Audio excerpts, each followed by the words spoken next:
Vamos dar início, então, ao nosso segundo painel, com o tema O Retorno do Crescimento, a busca por mais eficiência e competitividade na indústria.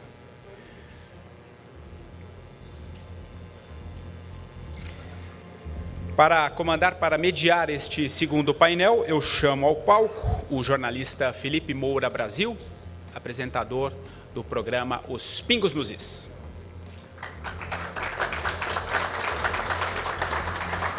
Convido também ao palco um dos debatedores, o presidente executivo da ABIMAQ, José Veloso.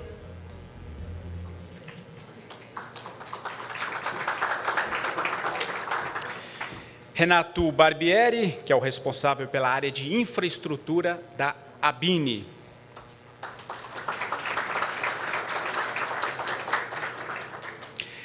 Renato Fonseca, gerente executivo de pesquisas e competitividade da CNI, Confederação Nacional da Indústria. E também Joseph Cury, presidente do SINP, que é o Sindicato da Micro e Pequena Indústria do Estado de São Paulo, também para participar aqui deste segundo painel. Um bom debate a todos.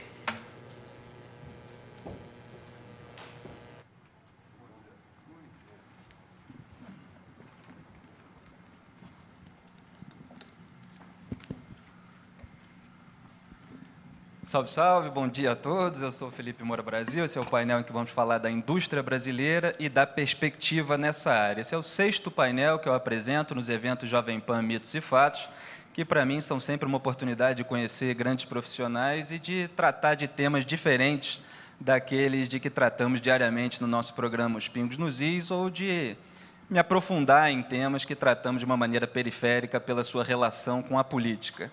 Todos os participantes, fiquem, por favor, à vontade para comentar as respostas dos demais quando quiserem, até porque eu não sou um especialista em indústria brasileira e tenho certeza que os senhores poderão contribuir com o debate muito mais do que eu.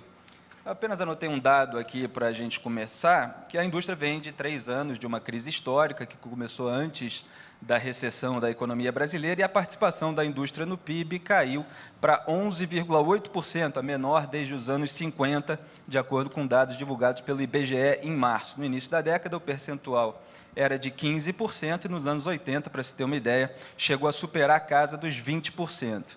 A indústria começou a sair do vermelho, mas ainda de uma maneira muito desigual entre os seus setores e de muita instabilidade. E como a Confederação Nacional da Indústria realiza aquele levantamento mensal de sondagem industrial, e temos aqui o gerente executivo de pesquisa da CNI, eu gostaria de começar pelo Renato, perguntando como é que ele avalia esse cenário para que tenhamos uma descrição mais detalhada. Pode ser? Bom, muito obrigado pelo convite. Bom dia a todos.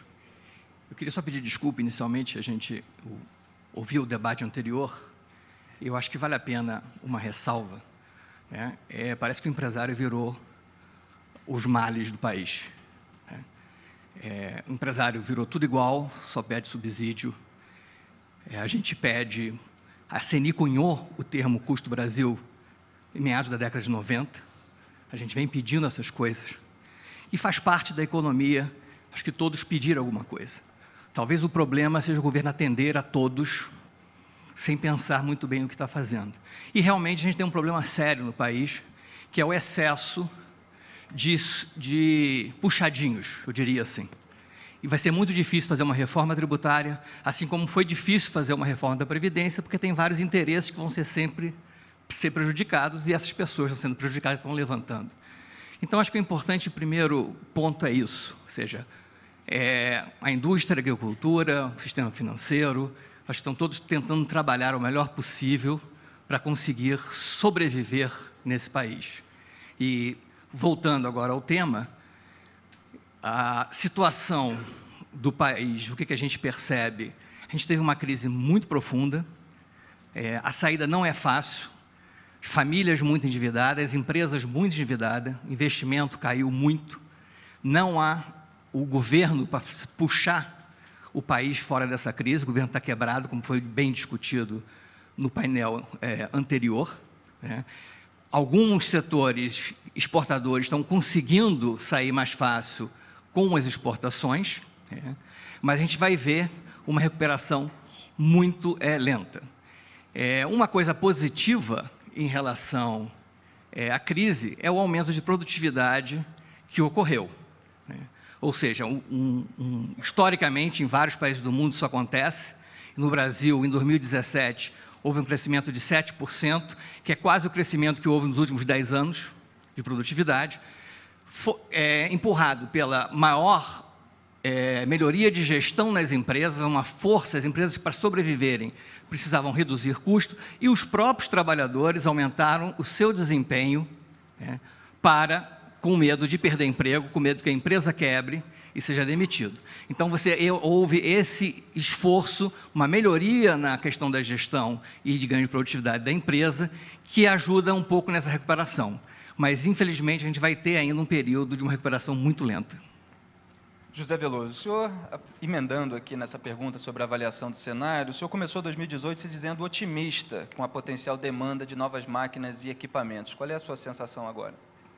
Nós éramos otimistas e esperávamos um crescimento esse ano em torno de 8%. No entanto, otimista em relação a 2016, porque a queda do investimento no Brasil nos últimos 5 anos foi brutal, o consumo aparente de máquinas e equipamentos no país, de 2012 a 2017, caiu 50%, e a taxa de investimento no Brasil, que eu acredito que seja um dos maiores problemas da economia brasileira hoje, ela não se recupera. Estamos prevendo esse ano ainda uma taxa de 15% do PIB, aonde um pequeno crescimento do investimento, mas entre 15,8% e 15,5% do PIB, o que não renova a depreciação das máquinas. Não chega a fazer frente à depreciação das máquinas e equipamentos instalados no país, como já foi dito aqui no painel anterior. Eu queria corroborar com o colega da CNI, quando disse que agora o problema todo do Brasil é a indústria, né? A indústria virou o grande problema. Só que o que alguns omitem é que da carga total, carga tributária brasileira, de tudo que se arrecada no Brasil, embora a indústria seja 11% do PIB, nós somos responsáveis por 28% de tudo que se arrecada. 47% do que produzimos vira impostos. O ambiente de negócio no Brasil é extremamente hostil para quem quer produzir e oferir lucros ao final. No painel anterior, tudo que foi dito aqui, a gente concorda tudo no quê. O problema é o como sair do problema. Foi falado aqui dos vários problemas que o Brasil tem, mas eu não vi ninguém falar das altas taxas de juros e concentração bancária que tem no país. Hoje, no Brasil, qualquer empresário, empreendedor que vá a um banco buscar capital para empreender, ele não vai conseguir uma atividade produtiva que tenha um retorno superior ao custo do banco, nem mesmo no investimento, né? Hoje em dia, o dinheiro mais barato para investimento no país, que é do BNDES, vamos pegar, no meu caso, casos de financiamento de máquinas e equipamentos, em média, o Finame hoje é 14% ao ano. Num país de inflação controlada, inflação baixa, abaixo de 3%, quem que vai comprar uma máquina hoje para pagar nos próximos anos 14% ao ano de juros? A atividade produtiva não vai pagar essa conta. Não, o retorno da empresa é menor do que o custo do financiamento. É importante as reformas, sem dúvida. Sem reformas nós não vamos chegar. Hoje em dia, os puxadinhos, por exemplo, pego a minha instituição, a ABIMAQ, nós sempre fomos contra qualquer tipo de regime especial. Por quê? Porque qualquer regime especial na economia cria um viés importador. Por quê? Porque os grandes grupos econômicos, o que eles querem? Proteção no que faz, proteção no que vende e liberdade no que compra. Infelizmente, os puxadinhos vão sendo criados daí. Então, nós acreditamos que o Brasil, para sair dessa situação e voltar a crescer, sem dúvida, precisamos de reformas. E aqui, infelizmente, a Zeina já saiu, não estou vendo ela aqui na plateia, mas gostaria de falar um pouquinho de produtividade também. A produtividade no Brasil só vai crescer com o aumento de capital investido no trabalhador empregado. Mas como fazer o aumento para investir capital no trabalhador empregado? Com as atuais taxas de juros. Eu concordo que tudo que foi dito aqui, ideologicamente, extremamente correto. O problema é sair da teoria e entrar na prática. Como que nós vamos fazer para que a produtividade chegue no chão de fábrica, chegue na população, sem fazer as reformas. Obrigado, Ricardo. Outro dado aqui, as empresas do setor eletroeletrônico projetam um crescimento de 7% no faturamento em 2018, na comparação com 2017. E, de acordo com dados da ABINE, os investimentos da indústria eletroeletrônica devem aumentar 10%, totalizando 2,76 bilhões de reais no próximo ano. Esses aportes são suficientes para o setor funcionar a todo vapor? Obrigado pela pergunta. Bom dia a todos. Primeiramente, eu quero agradecer o convite em nome do presidente Humberto Barbato. Não pôde estar aqui esta manhã, infelizmente ficou impedido de chegar até aqui. E nós agradecemos sua pronta substituição. Tá, ok, obrigado. E respondendo à pergunta, bom, o setor elétrico e eletrônico, representado pela ABINE, ele é um setor bastante complexo, que envolve todos os segmentos, desde a parte eletrônica até a parte de infraestruturas elétrica e telecomunicações, por exemplo. E esse cenário que a gente vislumbra para o ano é o conjunto desse segmento, de todos esses segmentos. Tá? Especificamente, o crescimento tem sido puxado desde o ano passado pela área de consumo, então a parte de celulares, televisores, eletrônica portátil tem crescido e a gente tem certeza que esse ano será um ano melhor que o ano passado, que 2015, mas, como disse o Veloso, nós estamos fazendo um crescimento em cima de bases bastante ruins, né? Comparativamente, mesmo com esse crescimento previsto, nós estaremos ainda 10% abaixo do faturamento que tivemos em 2014. Tá? A Copa do Mundo influencia na venda de televisores? Como todo ano de Copa do Mundo, influencia, melhora um pouco a venda de televisores e até alguns outros eletrônicos, mas não é isso que vai tirar o setor do buraco em que ele se meteu. Né? Como o meu está chegando amanhã. Antes de vir para cá, ligou a moça da loja, vamos entregar amanhã a sua televisão nova. Conseguiu entregar. Não, está ótimo. Mas o setor de infraestrutura ainda está vivendo um ano muito ruim. A infraestrutura, como bem colocaram os colegas da CNI e da BIMAC, é o último elo a ter investimentos, né? Então, a gente precisa ter o consumo crescendo, os estoques terminando, para aí as empresas daqueles produtos começarem a produzir e aí fazer investimentos, seja em novas máquinas, novos equipamentos elétricos e na infraestrutura de geração de energia elétrica. Tá? Então, como bem colocou o Veloso, o setor industrial não pode ser esquecido, ele é um setor muito importante no Brasil, metade do consumo de energia elétrica vem das indústrias, a maior parte do investimento em pesquisa e desenvolvimento é feito pelas indústrias, né? É o setor que mais recolhe impostos, então a ABINE faz coro de que o setor industrial merece uma atenção especial e precisa de políticas estáveis para que possa desenvolver e voltar a crescer no seu todo. Né? Como eu falei, o nosso setor já está percebendo o crescimento, mas a parte de infraestrutura ainda não, infelizmente. Eu gostaria de saber do Joseph, como anda a representatividade das indústrias de micro e pequeno porte no PIB paulista em 2018? Eu queria, primeiro, parabenizar a Jovem Pan pela iniciativa, através da sua direção e todos que organizaram o evento, etc. E eu queria, antes de responder a tua pergunta, dizer que não dá mais para ficar ouvindo de pessoas que o industrial é responsável pela crise do Brasil, que o empresário é responsável pela crise do Brasil. É a antítese. O único que gera emprego, paga imposto e promove desenvolvimento é o empresário. Então, primeiro, vamos partir dessa premissa. O resto gasta o dinheiro. O resto sabe torrar o dinheiro. Mas gerar o dinheiro, gerar oportunidade e o desenvolvimento, só o empresário. Agora, quer falar mal do empresário? Dê nomes. Diga quem é e faça o que tem que fazer. Agora, a generalização, nós não aceitamos. Quando nós falamos... Eu estou quase igual o Eduardo Jorge aqui naquele debate de 2014, eu não tenho nada com isso, não fui eu que falei, ele está olhando para mim só porque eu sou o moderador que ele está olhando para mim.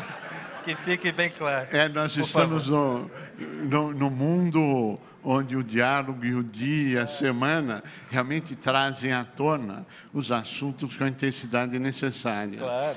Bom, Aí você perguntou da representatividade de 2018. Eu vou te dar alguns números, só para uma reflexão.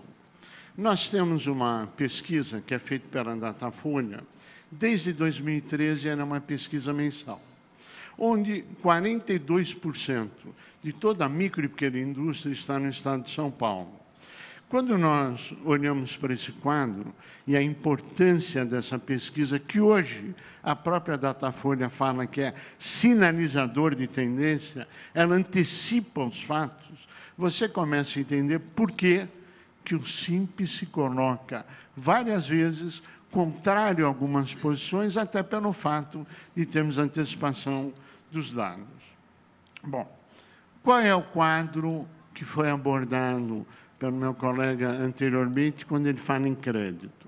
Na micro e pequena indústria, de cada 10 pedidos efetuados no mês passado, 6 foram recusados. 60% de recusa para crédito capital de giro. Não estou falando de investimento. Para investimento, é zero. Micro e pequeno não tem acesso a crédito, ele tem, às vezes, o cartão BNDES, mas ele não tem o crédito produtivo. Aí nós entramos um pouco mais a fundo quando se fala nessa representatividade. Eu pergunto, é bonito a gente sentar aqui e falar de competitividade. E eu acho importante falar de competitividade. Aí eu pergunto, 98% das empresas no Brasil, colocadas pelo nosso querido Afif, que abriu um seminário, 98% pagam energia elétrica o dobro do que as grandes empresas. O custo médio da energia elétrica na micro e pequena indústria é de 15%. Se nós pagamos o dobro, eu já tenho uma perda de 7,5% na minha condição competitiva de saída.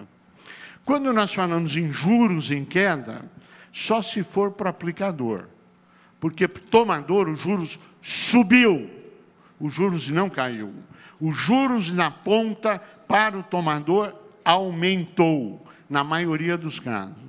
Quando nós falamos de gasoduto, me cita uma micro, pequena ou mesmo média empresa que tenha tido esses benefícios de redução de custo.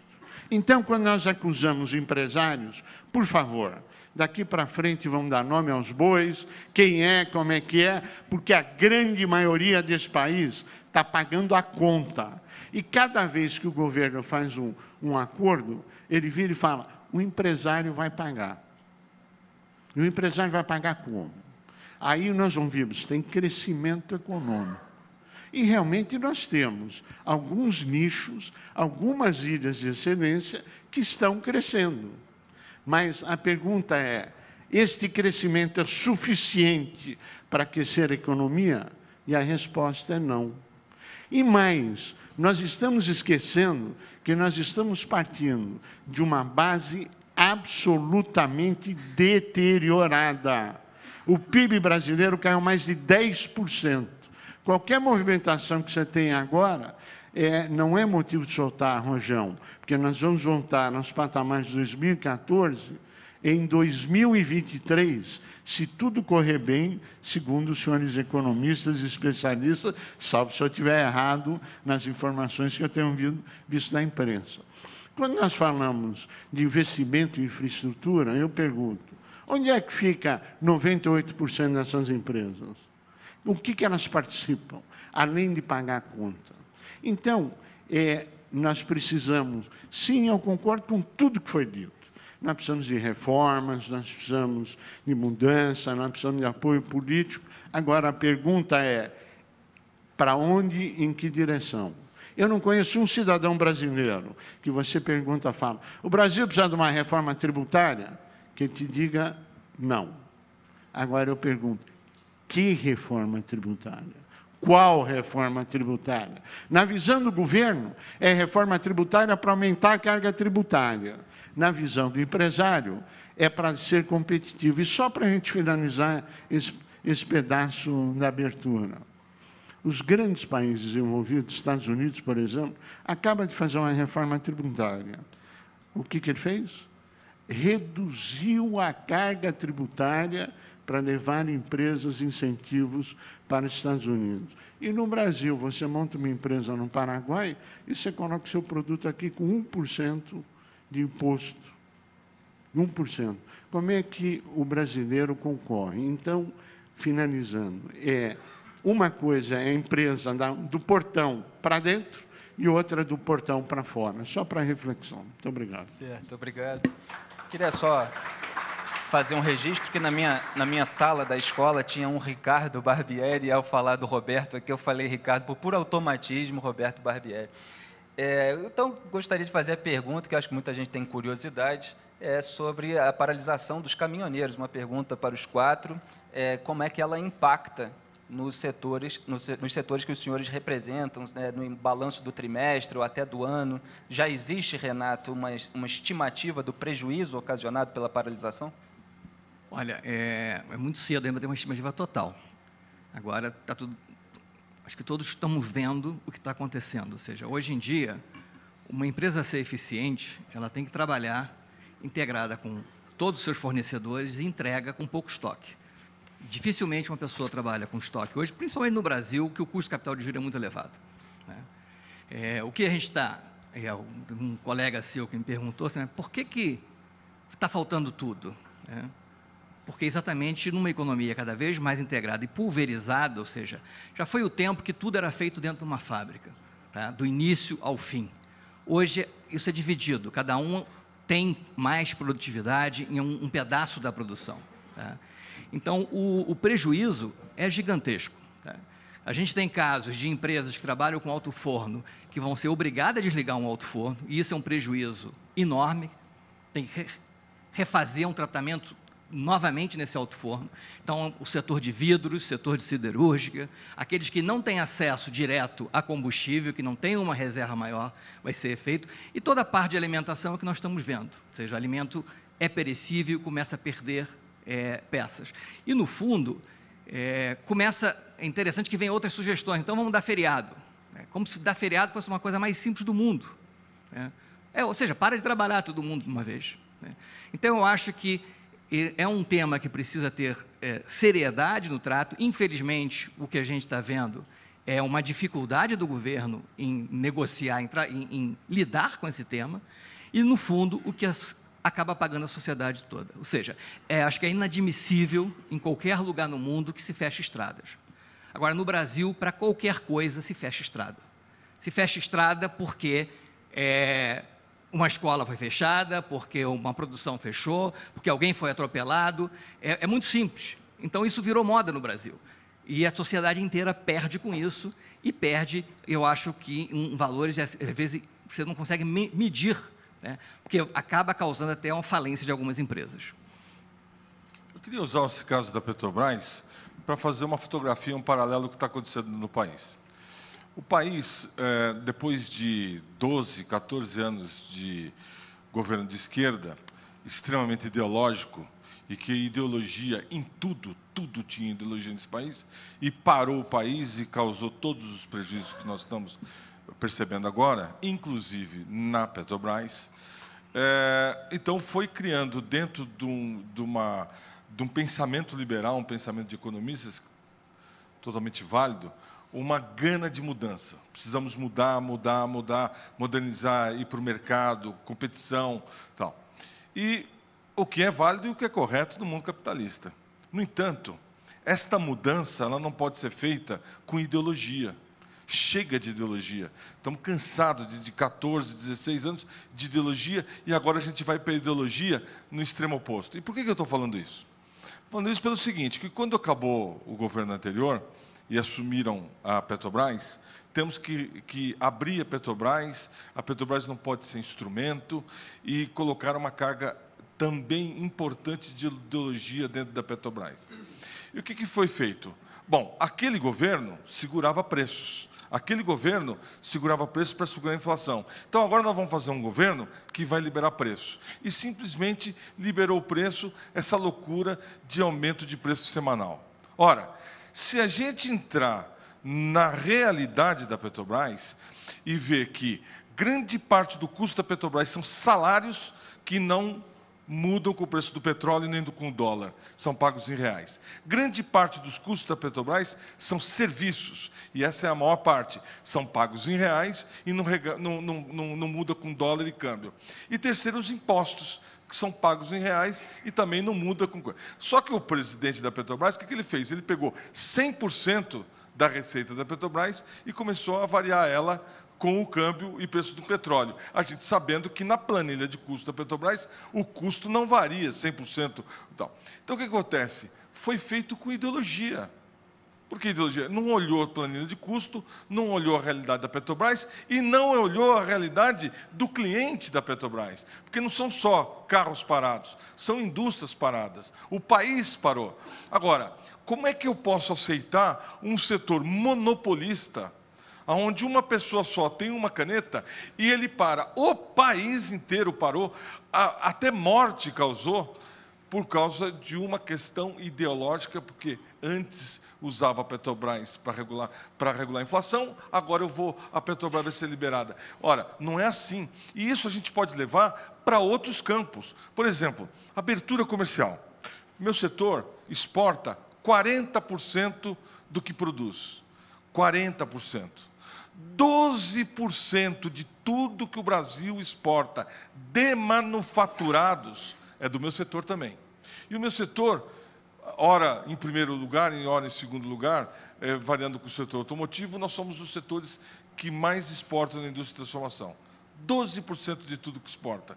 Ora, ninguém mais do que nós queremos a inserção nas cadeias globais de valor. Ninguém mais do que nós queremos a abertura comercial para melhorar o fluxo de comércio e assim aumentar o nosso faturamento. É isso que nós queremos. Só que este tema também é tratado de forma ideológica. No painel anterior foi dito, a saída do Brasil é abertura comercial. Eu concordo, mas como? Não fala como vai ser feita essa abertura. Ora, abertura comercial sem competitividade é tudo do que o Donald Trump quer. Abertura comercial sem produtividade, ninguém faz isso, em lugar nenhum do mundo.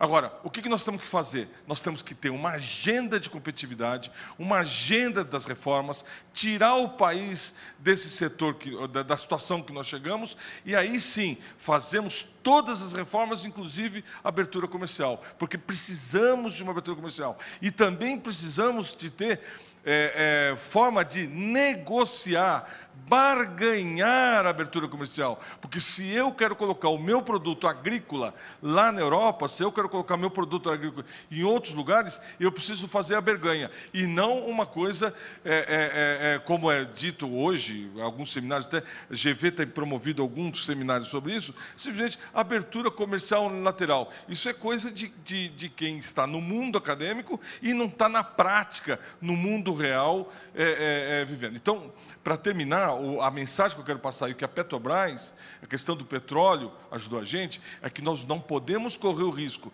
de sair do jugo de um governo ideológico para cair numa outra fase de também ideologia para o outro lado. A virtude está no meio, e nunca esquecendo da vida real. Os números são importantes, o academicismo é importante, os trabalhos de economistas teóricos são muito importantes, mas nós não podemos virar as costas para o mundo real, o mundo das empresas que vivem num mundo competitivo. Obrigado, José Veloso. Roberto Barbieri, a pergunta era sobre o impacto da paralisação dos caminhoneiros, mas como a gente já está se encaminhando para o final, eu aproveito para emendar, o senhor pode responder, o que o setor elétrico pode fazer para ajudar na retomada do crescimento econômico. Bom, rapidamente respondendo a pergunta, a BINE faz várias sondagens com seus associados. Essa questão do impacto aí da greve dos caminhoneiros ainda não foi detetado, porque a gente ainda está fazendo os levantamentos. O que a gente pode dizer é que, na última sondagem, o setor vinha crescendo e teve uma pequena queda em abril. E eu acho que, em função agora da greve, Como bem disse a CNI, os setores produtivos hoje são todos integrados. A questão logística é fundamental em várias cadeias produtivas, principalmente aí no setor eletrônico. E, com certeza, nós teremos impacto, tá? Provavelmente impacto na capacidade produtiva, na capacidade de distribuição e entrega dos produtos, tá? Na questão do setor elétrico, o setor elétrico e eletrônico, representado pela ABINE, nós estamos fazendo um estudo que devemos apresentar até o fim desse mês, ou começo, melhor, até o mês que vem, sobre justamente a importância do setor elétrico e eletrônico para o crescimento e desenvolvimento do país, tá? Hoje, o mundo todo vive uma digitalização das atividades econômicas, né? Hoje, a informação e dados percorrem todos os setores produtivos e esses dados, essas informações estão baseados em equipamentos digitais. Em função disso, a ABINE está fazendo esse estudo para mostrar como a nossa capacidade de inovação, de pesquisa, desenvolvimento, agregação e produção de novos equipamentos pode colaborar justamente na questão da competitividade e, assim, colaborar no crescimento do país. Certo, obrigado. E, Joseph, aqui emendando também nessa pergunta sobre o impacto da paralisação dos caminhoneiros, quais setores desse universo de pequenas e médias empresas estão conseguindo se destacar nesse cenário de crise e quais estão sendo penalizados, inclusive pela falta de acesso a linhas de crédito, que é uma questão que o senhor costuma destacar? Todos. Todos. Todos estão sendo penalizados? Todos na micro e pequena indústria estão sofrendo. Todos estão pagando muito mais do que outras grandes corporações. Eu quero deixar claro o seguinte: nós não temos nada contra grandes corporações. Pelo contrário, nós queremos que o micro se torne pequeno, que o pequeno, médio, médio, grande, grande multinacional brasileira. O que nós queremos é igualdade de condição competitiva. Nós queremos uma política republicana onde todos possam ter essa oportunidade de crescimento. Quando você perguntou da paralisação dos caminhoneiros, a conta de aritmética, olha, eu deixei de produzir tanto, eu deixei de faturar tanto, isso é facílimo. Isso todos os segmentos podem apresentar. Agora, a pergunta é, o intangível, como é que você vai calcular o intangível? A repercussão nacional e internacional e os reflexos que virão em função dessa paralisação. E, por último, quando se fala em competitividade, está todo mundo dizendo, olha, você tem que ser competitivo. E eu concordo. Nós estamos vivendo o que a Alemanha lançou, a indústria 4.0, que ela vai estar pronta em 2035. Algumas montadoras já têm algumas áreas da empresa, e não a empresa inteira, com a inovação 4.0. Só que isso antes passa por digitalização de todo o processo, análise do processo, inteligência artificial e depois o 4.0. Como é que você faz isso sem investimento? Como é que você faz isso sem recursos financeiros? Como é que você faz isso sem gente? E como é que você faz isso sem apoio financeiro, intelectual, comercial, estrutural, políticas? E nós não estamos aqui pedindo favor, não. Nós estamos dizendo o seguinte, se você quiser deixar o Brasil estagnado, como foi colocado, deixa do jeito que está, porque não vai estar estagnado, ele vai retroagir. Ou dê condições a ele, porque o empresário brasileiro é muito mais criativo, e já se provou, com tantos planos econômicos que já passou, vai fazer tantos planos econômicos assim que o brasileiro já passou em qualquer outro lugar do mundo. É impossível.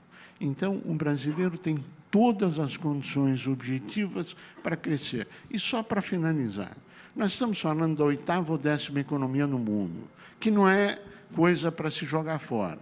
Nós estamos falando de um país que não tem neve, não tem maremoto, não tem terremoto, não tem... Dá para trabalhar os 12 meses por ano. Depende o quê? Exclusivamente do povo brasileiro, das suas opções políticas e do encaminhamento que ele quer dar à nação.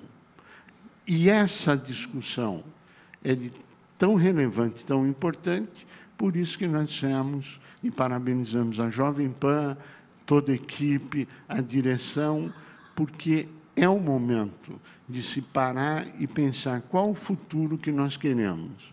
E eu só queria terminar dizendo o seguinte: nos Estados Unidos, perguntaram para o Kennedy, quando ele era presidente, o que o governo americano poderia fazer pelo povo americano. E a resposta dele é a seguinte: não pergunte ao governo o que ele pode fazer por nós, mas o que é que você pode fazer pelos Estados Unidos. Eu acho que esse é o momento que nós vivemos no Brasil. Claro.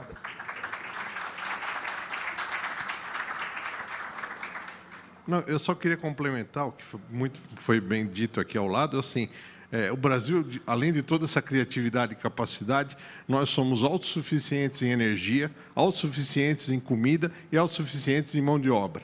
Quer dizer, é um dos poucos países do mundo que tem todos os fatores, só falta a gente se arrumar e tocar o Brasil para frente.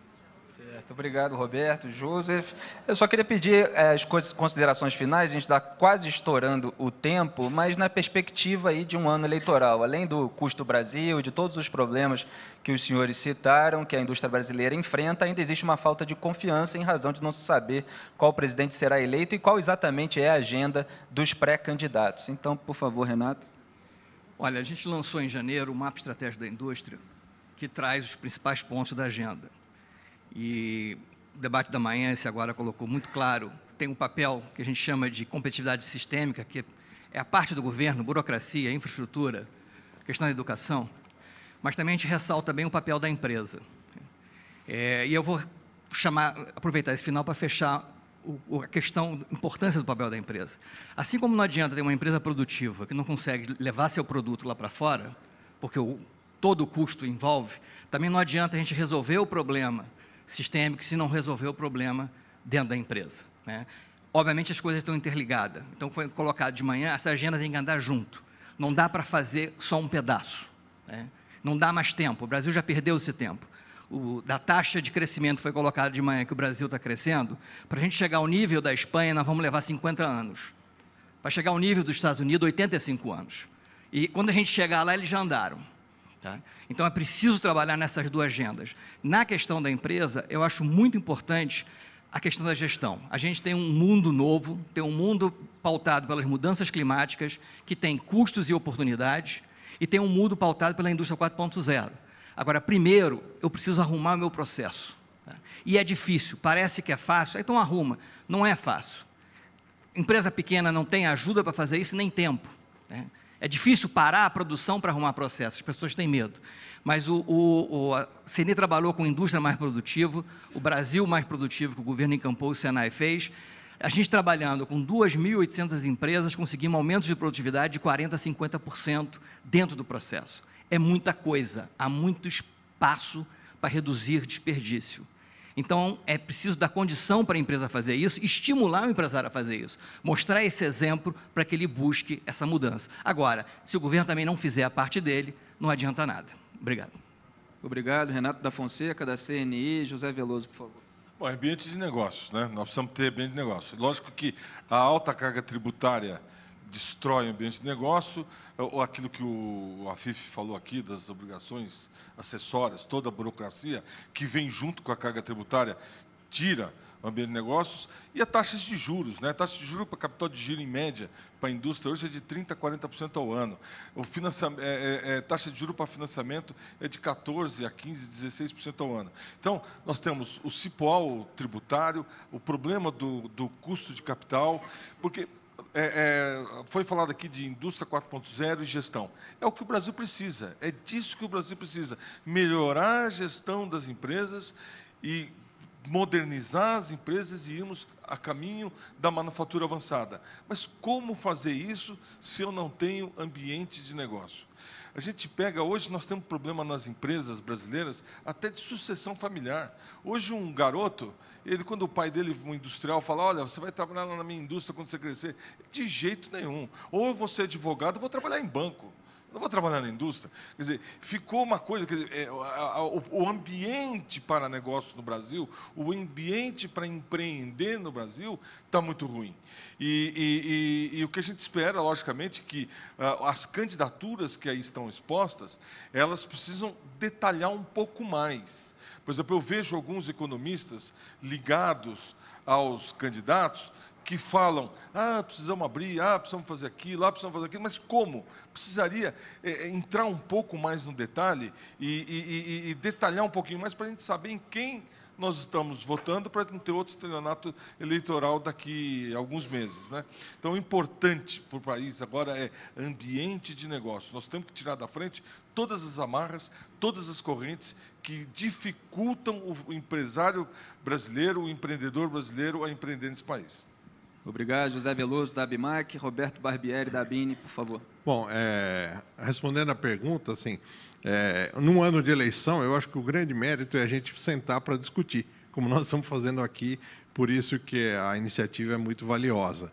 E, realmente, como colocaram os colegas, nós não devemos ficar em ideias aéreas, nós precisamos de um plano de ação, efetivamente. Nós temos que ter propostas que dizem o que, como e quando, porque a indústria tem feito a sua parte, os setores industriais, entidades empresariais têm promovido até ações junto aos seus associados para que eles tenham mais conhecimento, aumentem a competitividade, mas a gente precisa a mesma coisa do lado do governo. Precisamos resolver os problemas de custo do Brasil e eu acho que nós corremos o risco, o Veloso falou em estelionato eleitoral, estelionato quando o cara te vende uma coisa e entrega outra. O problema é que não estão vendendo nada, ninguém está falando nada, precisamos resolver. Não, mas tem que dizer como e de que forma, né? Aí nós vamos avaliar e vamos sentar e discutir, apresentar as nossas ideias e colaborar para que a gente possa retomar o desenvolvimento efetivamente o quanto antes.